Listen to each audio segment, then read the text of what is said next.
Now, on the theme of innovation, we're going to continue to talk about kind of where things are going and how new technology and new opportunities are shaping this industry. Our next speaker is the co-founder and CEO of CONVRG. She's a second-generation chatbot entrepreneur and previous head of studios at imperson, powering AI chatbots such as Miss Piggy and Power Rangers. She's been in the digital world for 10 years, over 10 years, with senior roles at JibJab, iconmobile, WPP, and Ketchum. She was named a top 25 chatbot influencer worldwide and is on the industry mentor board for UCLA Anderson. Please give a big CMX welcome to Audrey Wu. Sunshine in my pocket, that good soul in my feet, that hot blood in my body when it drops. Wow, this is amazing. Thank you, David, for having me go after Jeremiah, because that man's a legend. So no pressure at all. So I'm here to talk about chatbots, and I'm going to get into this because everyone's like, "What the hell are they?" Right? But in the vein of innovation, this is something that's incredibly nascent, but incredibly powerful for what you can do with your community. Now, I started off working in chatbots as one of the corporate accelerators over at Disney.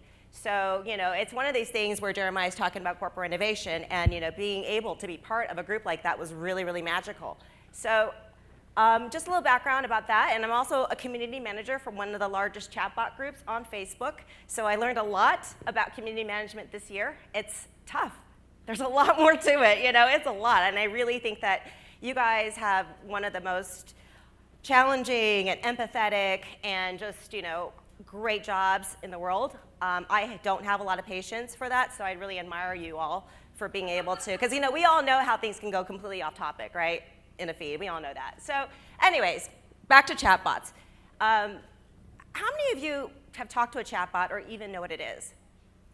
Okay, it's a good amount, so I don't have to go too basic, but I'm gonna start off with, okay, so this was the original title I wanted for my talk, but I was taking it down a notch. So what is a chatbot, right? Well, when my friend explained it to her 5-year-old son, she's like, "Oh, Audrey builds robots that live in computers." Okay. For a 5-year-old, that's like, okay, I get it. Right? And then you look at Wikipedia, and it just says something super complicated, like about a computer program and whatever, right? And I'm like, what? No, I don't understand what this is.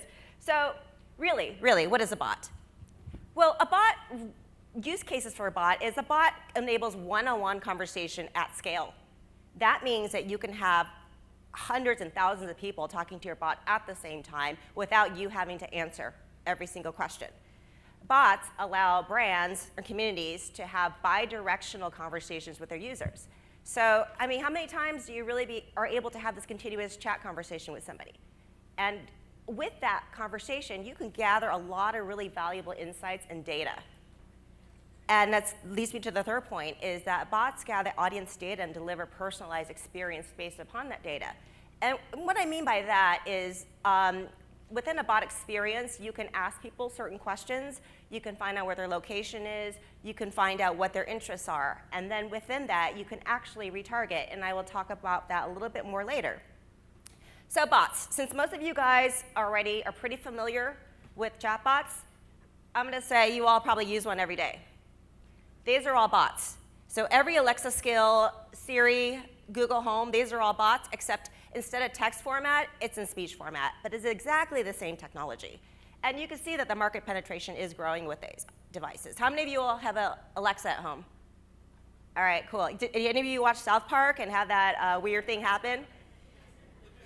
So mine goes off all the time during conference calls, and we have to shut her up. 50% of people use Siri on iPhones, and Google Home is coming out strong. This is an amazing product. I've been working with the Google team on this, and it's going to blow your socks off. But they also live on messaging platforms and websites. So one of the biggest platforms that we always like to talk about is Facebook. Facebook Messenger actually, as of last week, has 1.3 billion users. And this average age range is a little bit older, as we all know, about 25 and up, 26. Younger Gen Z doesn't really want to be on Facebook, so there's another option called Kick, which is geared for Gen Z, 13 to 18-year-olds. And this is where I see a lot of potential, because Within that generation, the first digital touch point they've had is a iPhone or iPad.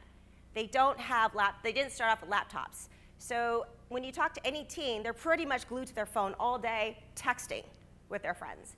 And there's a lot less friction in terms of releasing a bot on a platform with younger people, just because it's more acceptable, and it's something that is not completely weird and foreign to them. And another place you could put a bot is on your website. Instead of a little help desk type of how can I help you, you can put a pre-programmed bot on there. And internally, Slack is a really great platform as well. It's growing, right? 5 million and just got a ton of funding. So, I think it's ripe for a lot of really cool, innovative things. And SMS is another way you can reach people. So these are all platforms, and I believe, with the coming years, there will be more platforms that are available for you to build bots on. So I want to talk about AI. Right? We hear this word AI all the time. AI this, it's a hot word, machine learning, AR, VR, Bitcoin, right? None of us really know what any of that stuff means. So AI. So again, Wikipedia, it's an artificial intelligence, it's a simulation of human intelligence processed by machines, especially computer systems. And one of the questions I get often from my clients or people I speak to is that, are we there yet? Is it ex machina or is it her? Like, are these things happening yet? Now, I've seen some pretty cool robotics that combined with really good AI could be super creepy, but, no, we're not there, right? AI right now is pretty much designed by a human, built by a human, programmed by a human. Microsoft kind of released a Twitter-based AI called Tay last year. I don't know if you guys heard about it.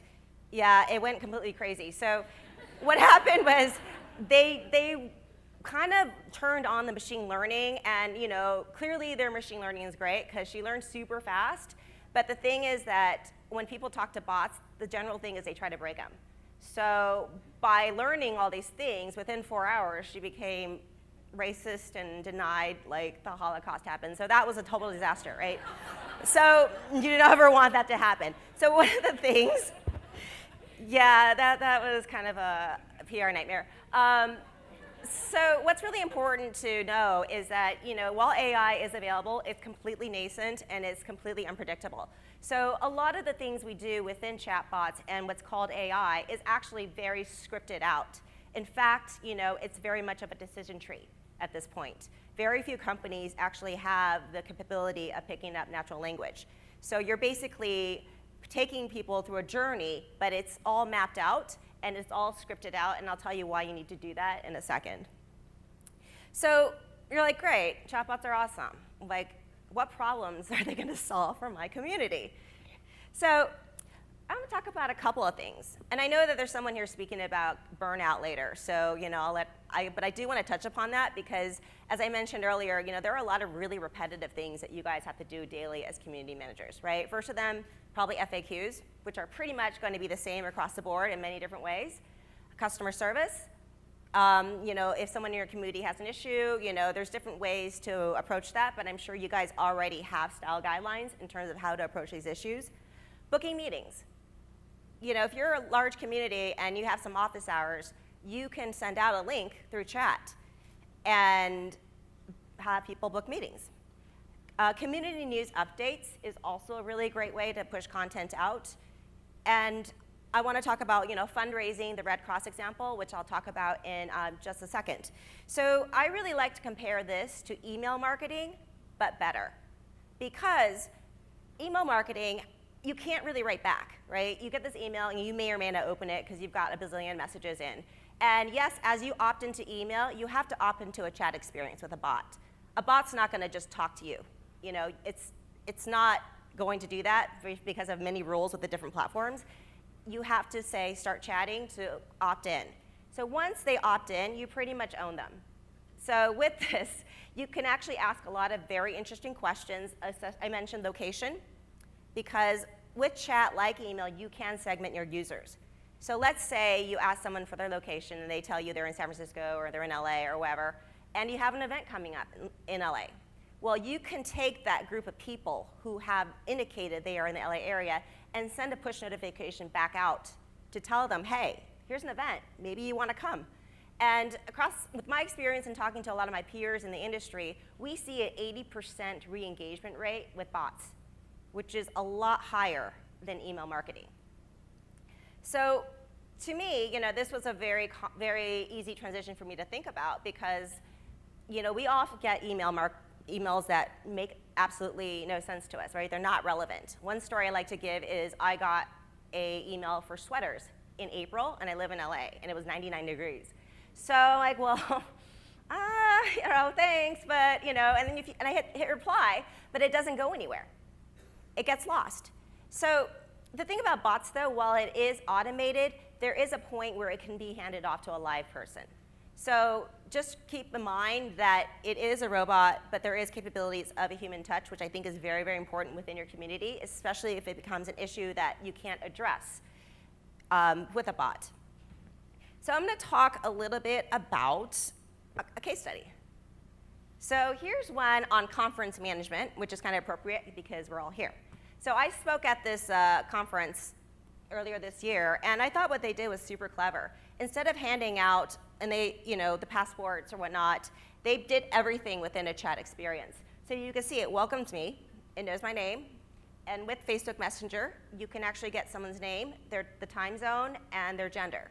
So that's some information you can get through Messenger, and it's pretty neat, right? And what it's doing here is it's teaching you how to use the bot. And that's really important because this is a completely new technology. So you have to show people how to use this. So I always think that's a really good first start is to teach people how to use it. So there's a whole bunch of things you can do, but there's always the option of being able to go back to the main menu and restart. So this intent of this bot, the goal of this bot was to connect people within the conference and to get to know the speakers. So you can search for speakers, and oh, wait, there I am. So this makes it really fun and interesting just because everybody's on their phone anyways. And it actually has ways to actually contact me, learn more about me, and I think it's just really nice because it's built in a way that is very conversational. There is very much, it doesn't really sound like a robot. And I think that's really, really important in that case. So this is an example. So if you guys are throwing conferences and such, this could be a really nice way to reach out to your users and also gather a lot of user feedback. Because even after the conference is over, you still own these people on Messenger. So if you need some post-conference feedback or anything like that, that is very simple. You just send out a push notification. And then I want to talk about something that's been top of mind for all of us, right? The Red Cross. Now that is one example of a bot, not a very good bot, but a bot that's actually extremely effective in raising money. And some of your organizations may be doing fundraisers or whatnot, but I thought it was important to bring up something that we probably all recently did.